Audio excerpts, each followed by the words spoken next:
પ્રભુનો આભાર માનીએ છીએ અને પ્રભુની સ્તુતિ કરીએ છીએ આજના સમય અને દિવસ માટે, પ્રભુના ઘરમાં ઉપસ્થિત રહેવાને માટે, ઈશ્વરની અજાયબ કૃપાને કારણે અત્યારે આપણે પ્રભુના ઘરમાં ઉપસ્થિત રહી શક્યા છીએ. રવિવારે સવારથી અત્યાર સુધી પ્રભુના અજાયબ અને અદ્ભુત વચનો સાંભળવાની અને શીખવાની તક પ્રભુએ આપી, એને માટે પણ પ્રભુનો આભાર માનીએ છીએ.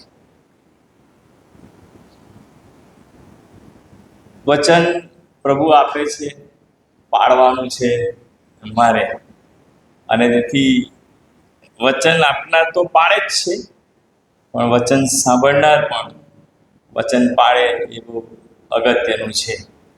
અને તેથી આજે ચોથી જે વાણી છે એ સંબંધી થોડો સમય આપણે વિચાર કરવા માંગીએ છીએ. માથેની લખેલી સુવાર્તા તેનું 27મો અધ્યાય, એના 45 થી 50 વચનો જે વાંચવામાં આવ્યા, બહુ સુંદર વચનો લખવામાં આવ્યા છે કે 6ઠા કલાકથી 9મા કલાક સુધી આખા દેશ પર અંધકાર છવાઈ રહ્યો. સામાન્ય રીતે અંધકારની વાત જો આપણે કરીએ તો અજવાળાની વિરુદ્ધની બાબત છે. એનો અર્થ એવો થયો કે જે પ્રકાશ છે એ ચાલ્યો જાય છે અને અંધકાર છવાઈ જાય છે. અંધકાર એ એવું પ્રગટ કરે છે કે કોઈ પણ એવી બાબત છે કે જેનો કનેક્શન અથવા તો જેનો સંબંધ છે એ તૂટી ગયો છે. હમણાં અહીંયા આવ્યા તે પહેલાં જ લાઈટ જતી રહી, એટલે આપણને એવું થાય કે જે સંબંધ છે, જે તાર સાથે સંબંધ છે, જોડાયેલું છે, એ કોઈક ને કોઈક રીતે ત્યાં કનેક્શન લૂઝ થાય અથવા તો કનેક્શન જતું રહે, એના કારણે અંધકાર થાય. અને પવિત્ર શાસ્ત્ર બાઇબલ મને અને તમને પ્રભુ ઈસુ ખ્રિસ્તના જીવન સંબંધી અત્યાર સુધી ઘણી બધી બાબતો, વધસ્તંભ, પ્રભુ ઈસુ ખ્રિસ્તની સાથે બનેલી ઘટનાઓ અને પરિસ્થિતિઓ, એ બધી જ બાબતો આપણે શીખી ગયા છીએ. તેને માટે પ્રભુનો જ આભાર માનીએ છીએ. આજે કેટલીક બાબતો ટૂંકમાં કદાચ હું કહેવા માગું છું. પ્રભુ ભોજન છે, દ્રઢીકરણ છે, ઘણી બધી બાબતો સમાયેલી છે, એટલે થોડો સમય આપણે પ્રભુના વચનમાં જવા માંગીએ છીએ. પ્રાર્થના કરીએ. સર્વ સમર્થ અમારા જીવતા પ્રભુ, અમે તમારો પુષ્કળ આભાર માનીએ છીએ અને તમારી સ્તુતિ કરીએ છીએ. તમે જીવંત ઈશ્વર છો, તમે ભલા ઈશ્વર છો, તમે દયાળુ ઈશ્વર છો, તમે પ્રેમ કરનાર ઈશ્વર છો, તમે સાથે રહેનાર ઈશ્વર છો, તમે ઉંચકી લેનાર ઈશ્વર છો, તમે સામર્થ્યવાન અને પરાક્રમી પ્રભુ છો. આ સપ્તાહ દરમિયાન પ્રભુ ઘણી બધી ઘટનાઓ વિજયવંત પ્રવેશથી અત્યાર સુધી પ્રભુ ઈસુ ખ્રિસ્ત તમારા સંબંધમાં બની અને જે રીતે તમારું સ્વાગત થયું, જે રીતે તમને આવકારવામાં આવ્યા અને જે રીતે યરૂશાલેમમાં પ્રવેશ કર્યા બાદ ઘણી બધી બાબતો કે જેમાંથી તમારે પસાર થવું પડ્યું, અને બધા સંજોગો જ્યારે અમે વિચારીએ છીએ ત્યારે અમે તમારો આભાર માનીએ છીએ કે બધું જ તમે અમારા માટે સહન કર્યું. અત્યારે જે બાબત અમે શીખવાના છીએ એ વચનો શીખવાને માટે પ્રભુ તમે અમને સહાય અને મદદ કરો. તમે બોલો અને અમે સાંભળીએ, એવી અમારી પ્રાર્થના પ્રભુ ઈસુ ખ્રિસ્તના પવિત્ર અને પ્રેમાળ નામથી માંગીએ છીએ. માટે સાંભળો, માન્ય કરો. આમીન. માથેની લખેલી સુવાર્તા તેનો 27મો અધ્યાય અને માથેની આખી સુવાર્તા પ્રભુ ઈસુ ખ્રિસ્તના જીવન વિશે અને પ્રભુ ઈસુ ખ્રિસ્તના કાર્ય વિશે ઘણી બધી બાબતોની નોંધ લે છે અને ઘણું બધું શિક્ષણ આપે છે. પરંતુ પ્રભુ ઈસુ ખ્રિસ્તના વિજયવંત પ્રવેશથી વધસ્તંભ પર લટકાય છે, ત્યાર પછી સાયલન્ટ દિવસ અને ત્યાર પછી એમનું પુનરુત્થાન એટલે કે ઉત્થાન થાય છે. એ આખી જે ઘટના છે, એ આખો જે પ્રસંગ છે, આખી જે બાબત છે, એને બહુ ઝીણવટથી મારી અને તમારી આગળ રજૂ કરે છે. ઘણી બધી વાર આપણને કોઈ વાત કહેવામાં આવે, પણ જો એ વાત બહુ ચોક્કસ રીતે કહેવામાં ના આવે, અથવા ઝીણવટથી કહેવામાં ના આવે, અથવા તો સમજાવીને કહેવામાં ના આવે, તો કદાચ એ વાત સંબંધી આપણે અધૂરા રહી શકીએ અથવા સમજી ન શકીએ. પણ મારથી પોતે પ્રભુ ઈસુ ખ્રિસ્તના જીવનની દરેકે દરેક અને વિજયવંત પ્રવેશથી વધસ્તંભ સુધી ને વધસ્તંભ પછી તેમનું દફનાવાનું અને ત્યાર પછી ઉત્થાન, એ ઝીણવટપૂર્વક દરેક બાબતને રજૂ કરે છે. અને બહુ જ સુંદર રીતે એને રજૂ કરવામાં આવે છે કે જેથી કરીને હું અને તમે એ વાતને સમજી શકીએ, જેથી કરીને પ્રભુ ઈસુ ખ્રિસ્ત કે જેમણે આ પૃથ્વી પર સમગ્ર વિશ્વના લોકોને માટે જે દુઃખ સહન કર્યું, એ વાતને વિશ્વ જાણે, વિશ્વના લોકો જાણે, હું અને તમે જાણીએ, હું અને તમે સમજીએ. એ માટે માથેની સુવાર્તા જે પ્રભુ ઈસુ ખ્રિસ્તના વધસ્તંભના મરણ અને એ મરણ વિશેની દરેક ઘટનાને, દરેક પરિસ્થિતિને મારી ને તમારી આગળ બહુ સરસ રીતે રજૂ કરે છે. પ્રભુ ઈસુ ખ્રિસ્તને પકડવામાં આવે છે અને પકડીને એમના પર જે કામ ચલાવવામાં આવે છે, કે એમના પર આરોપ મૂકવામાં આવે છે, બાઇબલ આપણને એવું કહે છે, અને જે તહોમત મૂકવામાં આવે છે, અને એ આક્ષેપો જ્યારે મૂકવામાં આવે છે ત્યારે કોઈ પણ રીતે કે કોઈ પણ બાબતમાં પ્રભુ ઈસુ ખ્રિસ્ત કોઈ જગ્યાએ દોષિત નતા. એ તો ન્યાયી પુરુષ, ન્યાય ઈશ્વર દેવ, એ બાઇબલ આપણને શીખવે છે. અને તેમ છતાં તેમને વધસ્તંભ પર જવું પડ્યું. આ જે આખી ઘટના છે એ માત્ર 2026 વર્ષ પૂર્વે બનેલી નહીં, એને આજે પણ એટલી જ લોકો વાંચે છે, એટલી જ લોકો સમજવાનો પ્રયત્ન કરે છે, અને એ જ બાબતને પોતાના જીવનની અંદર અપ્લાય કરીને પ્રભુ ઈસુ ખ્રિસ્ત એ વિશ્વમાં જે કોઈ છે એને માટે મરણ પામ્યા છે, એ બાબતને જાણવાના તમામ પ્રયત્નો લોકો કરે છે. કેટલી બધી વાર એવું પણ બને છે કે હું અને તમે પ્રભુ ઈસુ ખ્રિસ્તના દુઃખને જાણવા છતાં અને સમજવા છતાં એને ઘણા બધા લોકો હજુ સુધી સ્વીકારતા નથી. અને તેથી આ વિશ્વની અંદર હું અને તમે છીએ ત્યારે રોમન જે સત્તા હતી ઈસુના સમયની અંદર, અને પ્રભુ ઈસુ ખ્રિસ્તને જ્યારે પકડવામાં આવ્યા ત્યારે હજારો ગુનેગારો કે જેમને વધસ્તંભ પર જે કૃત્ય કરવામાં આવે અને વધસ્તંભની શિક્ષા એમને કરવામાં આવતી હતી. જો તમે ઇતિહાસ વાંચતો તો ઘણા બધા એવા ગુનેગારો હતા કે જેઓને વધસ્તંભની શિક્ષા કરવામાં આવતી હતી. પણ 2026 વર્ષ પછી પણ પ્રભુ ઈસુ ખ્રિસ્ત જે વધસ્તંભ પર જડવામાં આવે છે, કે એમને મારી નાખવામાં આવે છે, એ ઘટના બધા જ કરતા અલગ હતી. એ ગુનેગારો હજારો ગુનેગારો હોઈ શકે અને એમને માટે શિક્ષા હોઈ શકે, પણ પ્રભુ ઈસુ ખ્રિસ્ત જે રીતે એમને પકડીને વધસ્તંભ પર જડી દે છે, એ આખી બાબત 2026 વર્ષ પછી પણ બહુ અલગ છે. અને તેથી વાલા ભાઈઓ અને બહેનો, પ્રભુ ઈસુ ખ્રિસ્તનું મરણ એ કોઈ માનવી વ્યવસ્થા નહોતી. માનવી રીતે પકડાયેલા ગુનેગારને શિક્ષા કરવામાં આવે એ નહોતી, પણ પ્રભુ ઈસુ ખ્રિસ્તને વધસ્તંભે જડવાની જે આખી બાબત હતી એ દૈવી યોજના હતી, ઈશ્વરની યોજના હતી. અને તેથી આજે સાંજે વાલા ભાઈઓ અને બહેનો, પ્રભુ ઈસુ ખ્રિસ્ત દૈવી યોજનામાં ઈશ્વરના હલવાન તરીકે એ વધસ્તંભ પર મરણ પામે છે. એટલે કે એક પાપી માણસની હવેજીમાં પાપી માણસની હવેજીમાં તેઓને મારા અને તમારા અને આખા વિશ્વના પાપની શિક્ષા આપીને વધસ્તંભ ઉપર લટકાવવામાં આવે છે. અને તેથી માથીની સુવાર્તા તેનો 27મો અધ્યાય ને તેની 45મી કલમ 6 કલાકથી 9મા કલાક સુધી અંધકાર આખા દેશ પર છવાઈ રહ્યો. હું જે વિશ્વાસ કરું છું કે એ એટલી બધી પીડા હતી, એટલું બધું દુઃખ હતું, અને પ્રભુ ઈસુ ખ્રિસ્ત આ સમયે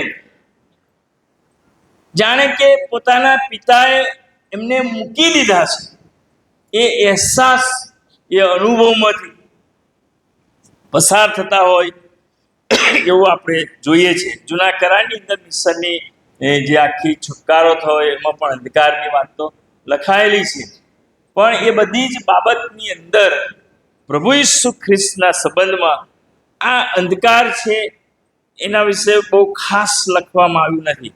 પણ હું જે વિશ્વાસ કરું છું કે મારા પાપને માટે પ્રભુ ઈસુ ખ્રિસ્ત જ્યારે વધસ્તંભ પર જડાય છે ને એ પીડાને એ જ્યારે ભોગવી રહ્યા છે, ત્યારે પવિત્ર શાસ્ત્ર બાઇબલ કહે છે કે ઈશ્વર પાપને કદી ચલાવી શકતા નથી, પાપને કદી સાંખી શકતા નથી.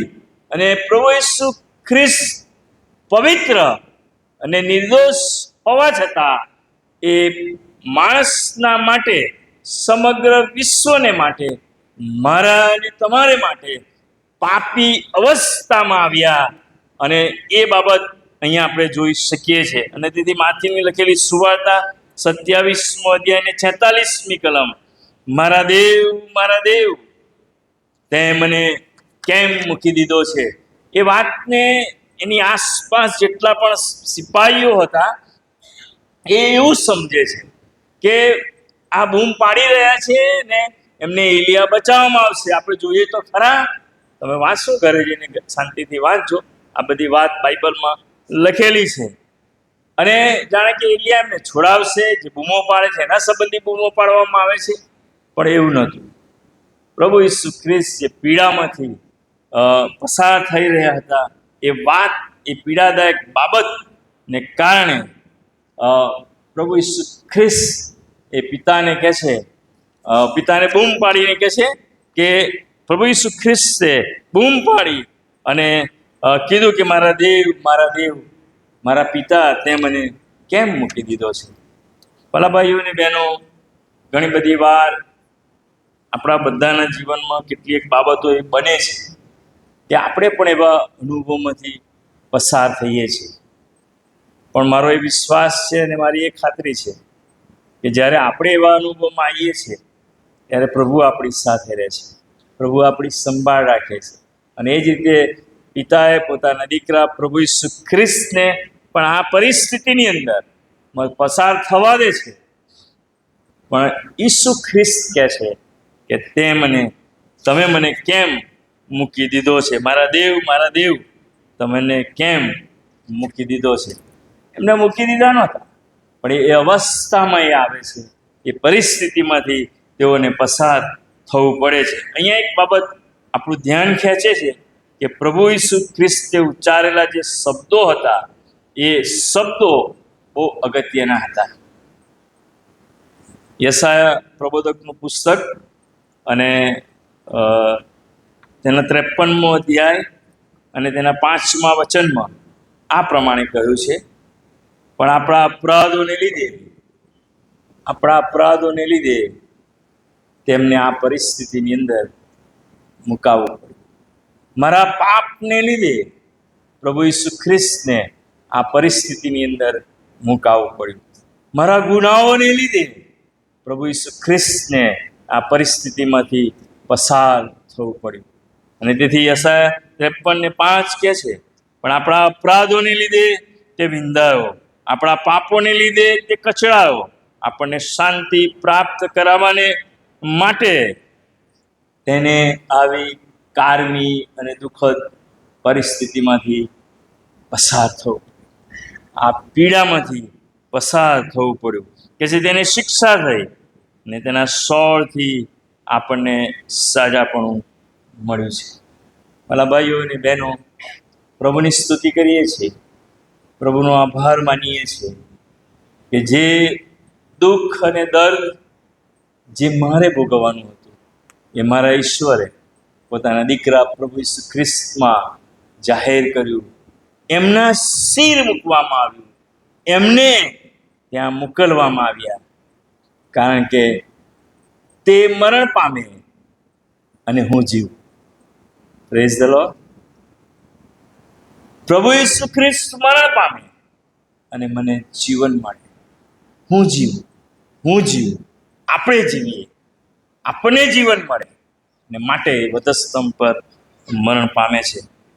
ભલા ભાઈઓ અને બહેનો, પ્રભુનું વચન જે રીતે આપણને કહે છે તે પ્રમાણે પ્રભુ ઈસુ ખ્રિસ્તે આ બધી જ બાબતો મને ને તમને જીવતા રાખવાને માટે, મને ને તમને જીવન આપવાને માટે એ વધસ્તંભનું કારમું મોત પસંદ કરે છે. એ માટે કે હું સ્વતંત્ર બનું, માટે તેઓ પાપરૂપ ગણાયા.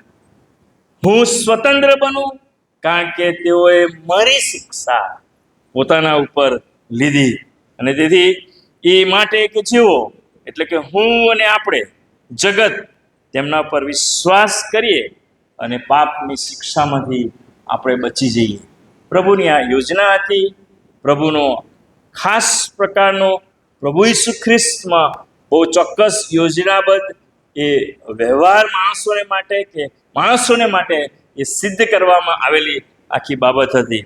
અને તેથી બહુ સરસ વાત લખી છે કે તે સંપૂર્ણ માણસ અને પાપી અવસ્થામાં આપણે માટે આવ્યા. એ તો દેવ હતા, પણ તેઓ સંપૂર્ણ માણસ બન્યા અને મારા અને તમારા માટે આ કારમી અવસ્થામાં એ મુશ્કેલ પરિસ્થિતિમાં મુકાયા. કે છે કે તેમણે જે માણસો એના પર વિશ્વાસ કરે છે એ માણસને પ્રભુ અને એ માણસોને એનો આશીર્વાદ આપે છે. અને તેથી કહે છે કે ત્યાં લખવામાં આવ્યું છે કે ઈસુનો જેઓએ નકાર કર્યો તેઓને માટે પણ પ્રભુ ઈસુ ખ્રિસ્ત વધસ્તંભ પર જડાયા. પ્રભુ ઈસુ ખ્રિસ્તની વિરોધ થયા એમને માટે પણ તેઓ વધસ્તંભ પર જડાયા. અને તેથી પ્રભુ ઈસુ ખ્રિસ્તે મારા અને તમારા અને વિશ્વના તમામ લોકોને માટે એ વધસ્તંભને વાલો કર્યો છે. અને તેથી આજે સાંજે છેલ્લી અને ત્રીજી વાત કહીને હું બેસી જવા માંગુ છું. પ્રભુ ઈસુ ખ્રિસ્તે એટલે કે દેવના દીકરા પ્રભુ ઈસુ ખ્રિસ્તે આ બધું કર્યું, આ બધું જ કર્યું. પણ એમાં હું ક્યાં હતો, અથવા તો આપણે ક્યાં હતા? શું હું યહૂદાની સાથે જોડાયેલો હતો કે જેણે નકાર કર્યો? શું હું પિલાતની સાથે જોડાયેલો હતો કે જે સમજવા છતાંય એક નિર્દોષ ને માટે એણે લોકોના અવાજને સાંભળ્યો? ભલા ભાઈઓ અને બહેનો, આજે સાંજે પ્રભુ મને ને તમને એ કહેવા માંગે છે કે જે શાસ્ત્રીઓ, જે ફરોશીઓ અને જે ટોળું ખજૂરીના રવિવારે પ્રભુ ઈસુ ખ્રિસ્તના સ્વાગતમાં હતું, તેઓ નકાર કરવાને માટે આગળ આવે છે. અને આજે સાંજે પ્રભુ મને ને તમને પણ એવું કહે છે કે શું હું આવા લોકોની સાથે જોડાયેલો છું? અને જો જોડાયેલો તો પ્રભુ મને ને તમને કહેવા માંગે છે કે જે રાજાઓ કા રાજા તો બહુ સુંદર ગીત છે, એને જુદા જુદા અવાજથી ગાવામાં આવે છે, પણ જ્યાં સુધી એ હૃદયના રાજા બનતા નથી ત્યાં સુધી રાજાઓના રાજા જ બની રહે છે. અને યહૂદાની માફક, પિલાતની માફક, શાસ્ત્રીઓની માફક, ફરોશીઓની માફક અને ટોળાની માફક હું મારા જીવનથી, હું મારા કાર્યથી હું મારા વિચારોથી નકાર જ કરતો રહું છું. યહૂદાએ પોતાના ગુરુને માત્ર થોડા સિક્કામાં વેચીને પ્રભુ ઈસુ ખ્રિસ્તનો નકાર કર્યો. વાલા ભાઈઓ અને બહેનો, એને માટે પ્રભુ ઈસુ ખ્રિસ્ત કરતા થોડા સિક્કા અગત્યના હતા. આજે સાંજે મારા માટે કઈ બાબત અગત્યની છે કે જે પ્રભુ મારા માટે વધસ્તંભે જણાયા? હું જ્યારે આ પૃથ્વી પર જીવું છું ત્યારે કઈ બાબત એવી છે કે જે મારા માટે અગત્યની છે? અને તેથી પિલાતે જે નકાર કર્યો, લોકોએ જે રીતે નકાર કર્યો, શિષ્યો પણ જોડાઈ ગયા કોઈક ને કોઈક રીતે, અવિશ્વાસ થોમાએ કર્યો, ઘણી બધી વાતો કહી શકાય. પિત્તર કે જેણે ઈસુનો 3 વાર નકાર કર્યો. આજે સાંજે શું હું જે પ્રભુ મારા માટે મરણ પામે છે એની સાથે એના વિશ્વાસમાં છું કે આ જે લોકો છે એમની સાથે છું? અને તેથી પ્રભુ ઈસુ ખ્રિસ્તને આજે સાંજે મારા જીવનને માટે ને મારા હૃદયને માટે, હૃદયની બહાર કે હૃદયની અંદર, મારું જે જીવન છે એમાં ક્યાં સ્થાન આપવાને માટે હું તૈયાર છું. વાલા ભાઈઓ અને બહેનો, પ્રભુ ઈસુને જે નકાર કર્યો અને નકાર જે સહન કર્યો, અને ઈશ્વર પિતા દ્વારા બહુ જ અગત્યનું વાક્ય છે, માણસોએ પ્રભુ ઈસુ ખ્રિસ્તનો નકાર કર્યો, પણ દેવ બાપે પ્રભુ ઈસુ ખ્રિસ્તના નકારની સામે મારો અને તમારો સ્વીકાર કર્યો. Hallelujah, praise the lord. પ્રભુની સ્તુતિ કરીએ છીએ કે માણસોએ તેમનો નકાર કર્યો, પણ દેવ બાપે એમના મારફતે મારો અને તમારો સ્વીકાર કર્યો. એ અંધકારની ઘડી તેમણે પોતા ઉપર લઈ લીધી અને આપણને અજવાળું પૂરું પાડ્યું. Praise the lord. અને બોલો તો ખરા, પ્રભુની સ્તુતિ કરીએ છીએ, પ્રભુનો આભાર માનીએ છીએ કે તેમણે એ અંધકારની ઘડી પોતા ઉપર લઈ લીધી અને મને ને તમને અજવાળું આપ્યું, મને ને તમને અજવાળાને બાળકો બનાવ્યા. પ્રભુનો આભાર માનીએ છીએ. આજે સાંજે મારો જવાબ શું હોઈ શકે? મારો જવાબ શું હોઈ શકે? શું હું એ પ્રભુ ઈસુ ખ્રિસ્ત કે જેમણે એવું કીધું કે બાપ તે મને મૂકી દીધું? ના, એ ઘડી, એ સમય પ્રભુ ઈસુ ખ્રિસ્તના જીવનમાં આવી એ માટે કે અંધકારનો સામનો એ કરે, મને તમને અજવાળાના બાળકો બનાવે. એક વાત કહીને હું બેસી જઈશ. એક ટાઉનની અંદર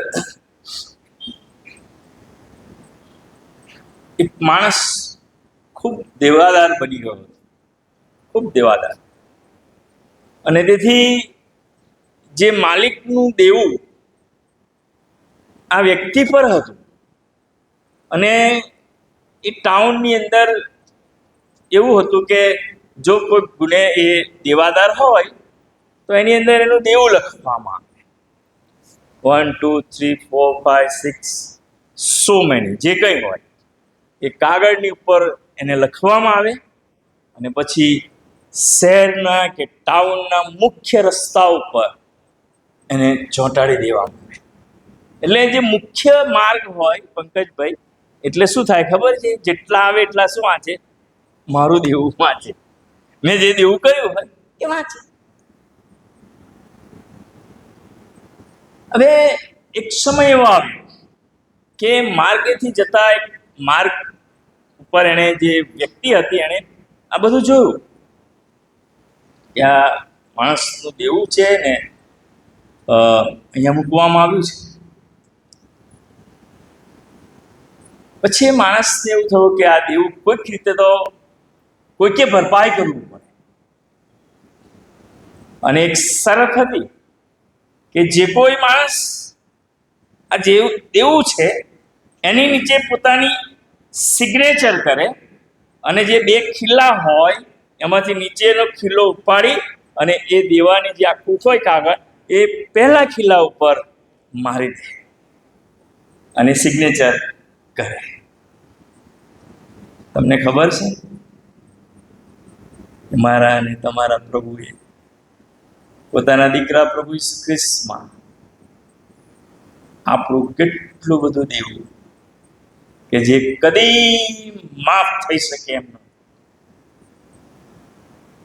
એ ખીલ્લાએ મુખ્ય જગ્યાએ મારા માટે લટકાવવામાં, પણ પ્રભુ ઈસુ ખ્રિસ્તે એ ખીલ્લો નીચેથી ઉખાડી પોતાની સિગ્નેચર કરીને એને પાડી દીધું, એને મુક્ત કરવામાં આવ્યો. આજે સાંજે પ્રભુએ મને એના દીકરા પ્રભુ ઈસુ ખ્રિસ્તમાં અંધકારની પરિસ્થિતિમાંથી એ દેવામાંથી મુક્ત કરીને અજવાળામાં લઈ આવ્યા છે. પ્રભુ મને તમને સહાય કરે. પ્રભુ એ કૃપા આપણે કદી ભરી શકીએ એમ નહોતા, પણ એ દેવું પ્રભુએ ભર્યું છે. અને તેથી એ અંધકારની ઘડી એમને એમ આવી નહોતી. એ અંધકારની ઘડી એ મારા અને તમારા માટે દેવે પોતા પર લીધી અને મને ને તમને સ્વીકારીને અજવાળામાં લાવ્યા છે. પ્રભુ આ વચનો દ્વારા આપણને સહાય અને મદદ કરે. जब मैंने सोचा असंभव है, जब मैंने सोचा कि असंभव है, तब प्रभु यीशु ने मुझसे कहा. जब मैंने सोचा कि असंभव है, तब प्रभु यीशु ने मुझसे कहा. असंभव को संभव करने वाला यीशु, मैं तेरे साथ हूँ. असंभव को संभव करने वाला यीशु, मैं तेरे साथ. प्रभु का नित्य है मेरी ताकत, संसार में सो है मेरी ताकत. वो मेरा यार हर एक दिन में, वो मेरा सहारा है. वो मेरा यार हर एक दिन में, वो मेरा सहारा है. Thank you Jesus. પ્રભુએ જો તમારી સાથે વાત કરી છે, તમને એવું લાગે છે કે મારા માટે અસંભવ છે, તો આપણો પ્રભુ એ અસંભવને પણ સંભવમાં ફેરવી નાખે છે. એ અંધકારને પ્રકાશમાં ફેરવી નાખે છે. એ અંધકારની ઘડી મારા અને તમારા માટે પ્રકાશની ઘડી બનાવી દે છે. અને તેથી આવો આપણે પ્રભુની આગળ આપણા મસ્તકો નમાવીએ. અને પ્રભુએ જો તમારી સાથે વાત કરી છે કે જે પિતાએ જાણે એમને મૂકી દીધા છે, એ વાત તેઓએ પિતાની આગળ મૂકી, પણ વલાઓ એ બાબત મારા અને તમારા માટે કરવામાં આવી છે. એ માટે એ પિતા દ્વારા મારો અને તમારો સ્વીકાર થાય. પ્રભુ આજે તમને મને સ્વીકારવા માંગે છે. આવો આપણે પ્રભુની પાસે જઈએ. પવિત્ર મેજના જ્યારે આપણે ભાગીદાર બનવાના છીએ, ત્યારે જે કિંમત પ્રભુએ ચૂકવી છે, જે દેવું તેમણે ભરી દીધું છે, જે દેવું ભરીને મને મુક્ત કર્યો છે, આપણા જીવનો પ્રભુના હાથમાં સોંપો. જો પ્રભુ તમને દોરે છે તો તમે પ્રભુને કહી શકો છો કે પ્રભુ હું આ રહ્યો, પ્રભુ હું આ રહી, મને માફ કર, મને માફ કર. હું અંધકારમાં, ત્યારે તમે મને અજવાળાના દીકરા તરીકે સ્વીકાર્યો. હું અંધકારની પરિસ્થિતિમાં હતો, ત્યારે તમે પોતા પર એ અંધકારને લઈ મને તમારો દીકરો અને દીકરી બનાવીને અજવાળું આપ્યું છે. પ્રભુ, અમે આ સમય તમારા બાળકો તરીકે તમારી પાસે આપીએ છીએ. પ્રભુ, અમે તમારો પુષ્કળ આભાર માનીએ છીએ તમારા અજાયબ અને અદ્ભુત વચનોને માટે, કે જે સમયમાંથી ને ઘડીમાંથી તમે પસાર થયા, કારણ કે અમે અજવાળાના દીકરા અને દીકરીઓ બનીએ અને અમે પ્રકાશમાં ચાલીએ. અને તેથી પ્રભુ, તમે એ પસંદ કર્યું અને દૈવી યોજનામાં પ્રભુએ અમારા માટે કરવામાં આવ્યું. જો પ્રભુ આજે પણ આ વાત અમે સમજી શકતા નથી, તો તેને સમજવાને માટે તમારી પુષ્કળ કૃપા તમે અમને આપો. અમે તમારા હાથોમાં સોંપાવી અમારી પ્રાર્થના પ્રભુ ઈસુ ખ્રિસ્તના પવિત્ર અને પ્રમાણ નામથી માંગીએ છીએ, માટે સાંભળો, માની આમેન.